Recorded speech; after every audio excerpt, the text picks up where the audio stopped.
पहलगाम हमले के बीच इसरो की एक बहुत ही बड़ी अचीवमेंट को हम सेलिब्रेट करना भूल गए थे। इसके अलावा जापान का कौन सा वो ऑफर है जिसको भारत अभी तक हमेशा रिजेक्ट या फिर इग्नोर करते आया है। इसके अलावा पाकिस्तान ने इंडियन नेवी को लेकर एक नया प्रोपेगेंडा फैलाने की कोशिश की है एंड इसके अलावा भी और काफी सारी इंपॉर्टेंट न्यूज निकल कर आ रही हैं जो हमने इसी एक वीडियो में एक साथ कवर कर ली है। आई नो कि आपका एक मिनट काफी इंपॉर्टेंट होता है, लेकिन आई प्रॉमिस इस वीडियो को देखने के बाद आपकी नॉलेज पे बढ़ावा जरूर होगा, इसलिए वीडियो को एंड तक देखिएगा। सबसे पहले हम बात करते हैं मल्टी इन्फ्लुएंस ग्राउंड माइन के बारे में, जिसको पिछले कल डीआरडीओ और इंडियन नेवी ने टेस्ट किया था। आपको लग रहा होगा कि ये भी एक नॉर्मल सा वेपन या फिर नॉर्मल सा एमुनिशन है जो भारत हर दूसरे तीसरे दिन टेस्ट करता है, लेकिन आपकी जानकारी के लिए बता दूं कि मल्टी इन्फ्लुएंस ग्राउंड माइन की सक्सेसफुल टेस्टिंग भारत के लिए एक बहुत ही बड़ी अचीवमेंट है, वो भी ऐसे समय में जब हम इंडियन नेवी के ऊपर हेविली इन्वेस्ट कर रहे हैं।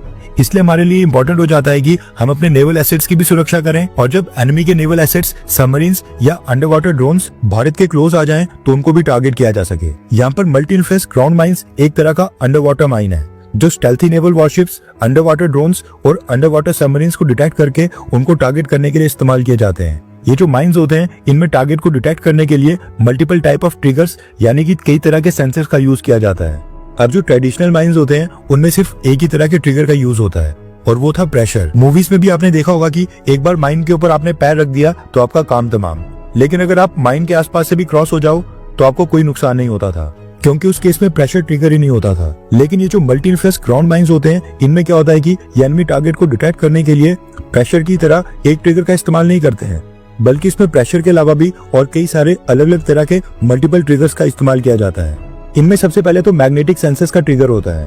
जब भी कोई लार्ज मेटालिक ऑब्जेक्ट इनके पास आता है तो ये उसको डिटेक्ट करके ब्लास्ट हो जाते हैं। सेम इसी तरह से इसमें सीस्मिक वाइब्रेशन का भी सेंसर होता है। जब हैवी मूवमेंट की वजह से माइन के आसपास वाइब्रेशन सिग्नल्स आ जाते हैं तो ये सेंसर ट्रिगर हो जाता है और माइन ब्लास्ट हो जाता है। सेम इसी तरह से अकूस्टिक सेंसर्स होते हैं जो इंजन नॉइस या फिर साउंड को डिटेक्ट करते हैं और माइन एक्टिवेट हो जाता है।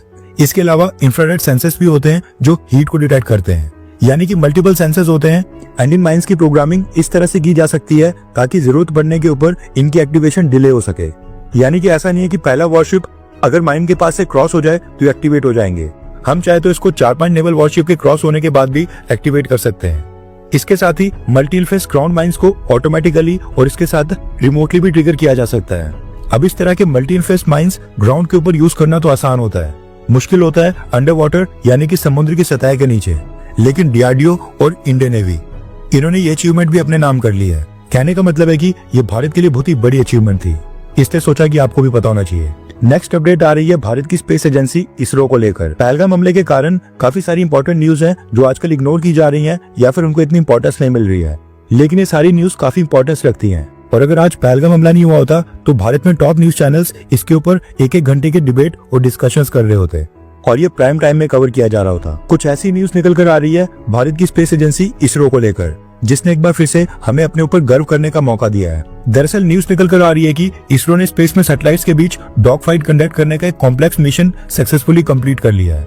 जिस तरह से फाइटर जेट्स के बीच डॉग फाइट होती है, एक फाइटर जेट दूसरे जेट को चेस करके टारगेट करने की कोशिश करता है, कुछ सेम मैन्यूवर इसरो ने भी अपनी सैटेलाइट्स के साथ करके दिखाया है।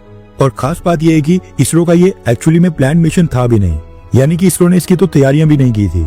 दरअसल आज से कई महीने पहले इसरो ने स्पेस में 2 सैटेलाइट्स को आपस में एक साथ डॉक करने के लिए स्पेडेक्स मिशन कंडक्ट किया था। इसमें SDX-01 और SDX-02 इन दोनों सैटेलाइट्स का यूज किया गया था और 16 जनवरी 2025 को इसरो ने इन दोनों सैटेलाइट्स को स्पेस में एक साथ डॉक करके दिखाया था। उसके बाद 13 मार्च 2025 को इसरो ने इन दोनों सैटेलाइट्स यानी कि SDX-01 और SDX-02 इन दोनों सैटेलाइट्स को वापस से अनडॉक करके दिखाया था, यानी कि अलग अलग कर दिया था।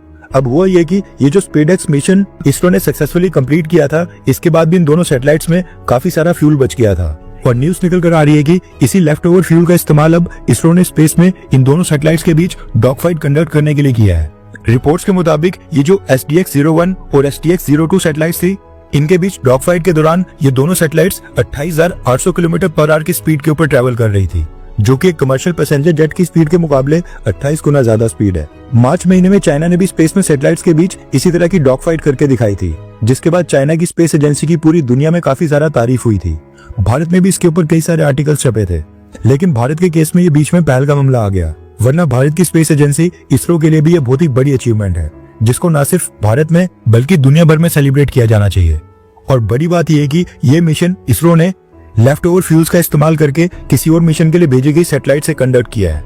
इसके बाद नेक्स्ट अपडेट आ रही है जापान को लेकर। हालांकि ये न्यूज पहले भी कई बार आ चुकी है और भारत ने ये प्रपोजल हमेशा रिजेक्ट किया है। दरअसल जापान, यूनाइटेड किंगडम यानी कि ब्रिटेन और इटली, ये तीनों देश मिलकर आपस में 6th जनरेशन के स्टेल्थ फाइटर जेट के ऊपर काम कर रहे हैं और इस प्रोग्राम का नाम है GCAP। रिसेंटली जापान के डिफेंस मिनिस्टर जनरल नाकाटानी भारत की यात्रा के ऊपर आए थे और भारत के डिफेंस मिनिस्टर राजनाथ सिंह जी के साथ यहाँ पर हाई लेवल मीटिंग्स की थी। इसी को लेकर न्यूज निकल कर आ रही है कि जापान ने भारत को अपने इस 6th जनरेशन फाइटर जेट के प्रोग्राम GCAP में इन्वाइट किया है। जापान ने कहा है कि वो भारत को इस प्रोग्राम में शामिल करना चाहते हैं।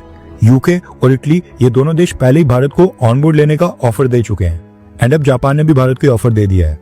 लेकिन भारत की सरकार ने आज तक इस ऑफर को ना ही एक्सेप्ट किया है ना ही रिजेक्ट किया है और भारत सरकार की तरफ से पब्लिक में इसको लेकर कोई भी स्टेटमेंट अभी तक नहीं आई है। जापान, इटली और ब्रिटेन, ये तीनों देश इस समय 5th जनरेशन का एक stealth fighter jet already operate कर रहे हैं और इनकी फ्लीट में शामिल है। लेकिन भारत के पास तो अभी इस समय एक 5th जनरेशन का स्टेल्थ फाइटर जेट भी नहीं है। ऐसे में डायरेक्ट 6th जनरेशन के फाइटर जेट के ऊपर जंप करना ये तो खैर थोड़ा सा इम्पॉसिबल है। और अगर भारत इस GCAP प्रोग्राम को ज्वाइन करता है तो इसमें 10 से 15 बिलियन डॉलर्स की कंट्रीब्यूशन भारत को भी देनी पड़ेगी। हालांकि जब भी भारत सरकार का इसके ऊपर कोई रिस्पांस आता है तो हम आपको वो भी बता देंगे। नेक्स्ट अपडेट आ रही है पाकिस्तान नेवी और इंडियन नेवी को लेकर। ऐसा लग रहा है कि पाकिस्तान की नेवी ने भारत के खिलाफ प्रोपेगेंडा वॉर स्टार्ट कर दिया है। दरअसल पाकिस्तान नेवी ने एक प्रोपेगेंडा वीडियो रिलीज की है जो कि समय आपकी स्क्रीन के ऊपर भी चल रही है।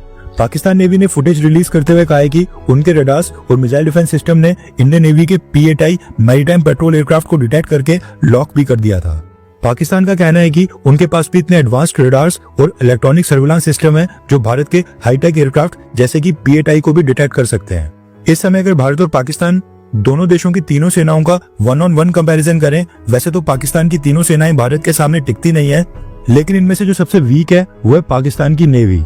भारत और पाकिस्तान की नेवी का तो कोई मुकाबला ही नहीं है। अगर हम एयरक्राफ्ट कैरियर्स को इग्नोर भी करें तो नेवल वॉरशिप्स और सबमरीन्स के मुकाबले में भी पाकिस्तान भारत के सामने बच्चा है और ये चीज पाकिस्तान की नेवी को पता है। इसलिए तो पाकिस्तान की नेवी ने अपनी सुरक्षा के लिए 12 F-16 फाइटर जेट्स को भेजने की रिक्वेस्ट की है। अभी जो पाकिस्तान की नेवी प्रोपेगेंडा वीडियो रिलीज कर रही है, ये मैं 100% श्योर हूँ कि ये फेक वीडियो हो सकता है। ये लोग इतने चोर हैं कि ये अपनी वीडियोस में call of duty video game और SpaceX के रॉकेट लॉन्चेस की क्लिप्स को इस्तेमाल करते हैं। भारत के S-400 और ब्रह्मोस मिसाइल्स की क्लिप इन्होंने अपनी प्रोपेगेंडा वीडियो में इस्तेमाल की थी और दिखाया था कि पाकिस्तान की सेना के पास कितने हाईटेक और एडवांस्ड वेपन्स हैं। नेक्स्ट अपडेट आ रही है BSF को लेकर। जब भी इस तरह का कोई मिलिट्री कॉन्फ्लिक्ट सामने आता है, ऐसे समय में भारतीय सेना और देश की सिक्योरिटी को लेकर तमाम फैसले फास्ट ट्रैक मोड के ऊपर होने लगते हैं।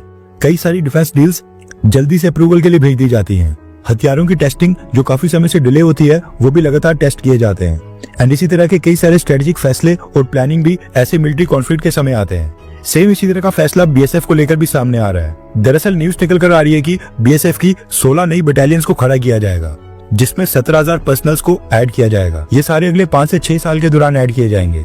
इसके साथ ही BSF ने फैसला किया है कि वो 2 नए फॉरवर्ड हेडक्वार्टर्स भी खोलेंगे। एक हेडक्वार्टर ईस्टर्न कमांड में बांग्लादेश के बॉर्डर के ऊपर मिजोरम में होगा और दूसरा हेडक्वार्टर वेस्टर्न कमांड में पाकिस्तान के साथ लगने वाले बॉर्डर के ऊपर जम्मू में खोला जाएगा। इस समय BSF के पास 193 बटालियंस है। 16 और बटालियंस के बाद टोटल स्ट्रेंथ 209 बटालियंस हो जाएंगी। ट्रूप्स की स्ट्रेंथ की बात करें तो इस समय BSF में 2,70,000 पर्सनल्स हैं। अब होम मिनिस्ट्री के बाद फाइनेंस मिनिस्ट्री का फाइनल अप्रूवल अभी आना बाकी है। हर 24 घंटे के अंदर जियोपॉलिटिक्स में बड़े फेरबदलाव और उलटफेर हो रहे हैं और भारत के लिए नए चैलेंजेस आ रहे हैं। कोई देश अपने फैसले से पलट रहा है तो कोई देश ब्लैकमेलिंग के ऊपर उतर आया है। सभी देश एक दूसरे को नीचे लगाने की कोशिश कर रहे हैं। इन सब के बीच हमारा भारत किसी भी देश से पीछे न रह जाए, इसके लिए मोदी सरकार लगातार कोशिशें कर रही है एंड भारत की foreign policy, defence news, economy और ग्लोबल अफेयर्स का सही एनालिसिस हमारे चैनल इंडियन अफेयर्स का मिशन है और ये मिशन आपके सपोर्ट के बिना अधूरा है। इंडियन अफेयर्स हिंदी के ऊपर हम सभी फैक्ट्स और डेटा बिल्कुल सरल भाषा में एनालाइज करते हैं, बिना किसी एजेंडा के।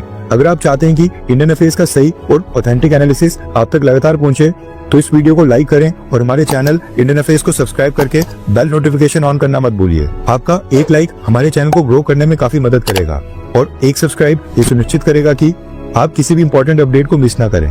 अगर आपने हमारे चैनल को पहले से सब्सक्राइब किया है तो दिल से धन्यवाद। जय हिंद, वंदे मातरम।